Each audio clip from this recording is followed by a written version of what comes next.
ঘৰতেই বনালোঁ ঘৰুৱা ঘি অতি সহজ পদ্ধতিৰে ঘিখিনি বনাইছিলোঁ। আমাৰ যিহেতু ঘৰতে গৰু আছে, সেই গাখীৰবোৰ গৰমালে প্ৰায় সৰবোৰ এনেকৈ থৈ যাওঁ। প্ৰায় এমাহমান ধৰি থৈ গৈছিলোঁ, ইমানখিনি সৰ ওলালে। ভাবিলোঁ আজি ঘিকে বনাই পেলাওঁ। এনেকৈ ফ্ৰিজৰ পৰা উলিয়াই ব্লেণ্ডাৰৰ সহায়েৰে 1-2 মিনিট এনেকৈ ফেটি ল'লোঁ, মানে লাম্পছবোৰ ভাঙি ল'লোঁ। আপোনালোকৰ যদি ব্লেণ্ডাৰ নাই, আপোনালোকে মিক্সিটো 1 মিনিট চলাই ল'ব পাৰে। 1 বা 1.5 মিনিট চলাই ল'লে হৈ যায়।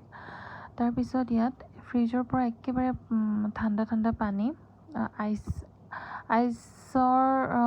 আইচ কিউব দিলেও কথা নাই। আইচ কিউব নহ'লে ঠাণ্ডা পানী দিলে ওপৰলৈ লাম্পছবোৰ উঠি আহে। এই লাম্পছবোৰ যদি আপোনালোকে গোটা কৰি পেলাই সেইবোৰৰ পৰা পানীখিনি যদি মঠি নাইকিয়া কৰি লয়, এনেকৈ কৰি থৈ দিলে, সেইবোৰ চেপি দিলে এনেকৈ ওলাই যায়, মানে পানী যিবোৰ এক্সট্ৰা পানী থাকে সেইবোৰ ওলাই যায়। তেনেকৈ কৰি গৰম কেৰাহীখনত এই বলকেইটা দি দিলোঁ। আপোনালোকে দেখিছে য়েল্ল' কালাৰৰ হৈ গৈছে। অলপ সময় উতলাৰ পাছতে ওপৰলৈ ঘিবোৰ ওলাই আহিব আৰু তলত চানাবোৰ লাগি ধৰিব। চানাবোৰ ৰঙচুৱা হৈ গ'লে গম পাব ঘি ৰেডি হৈ গৈছে।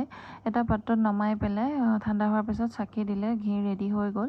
আৰু তলত যিবোৰ চানা থাকে এইবোৰ চেনিৰে ভাজি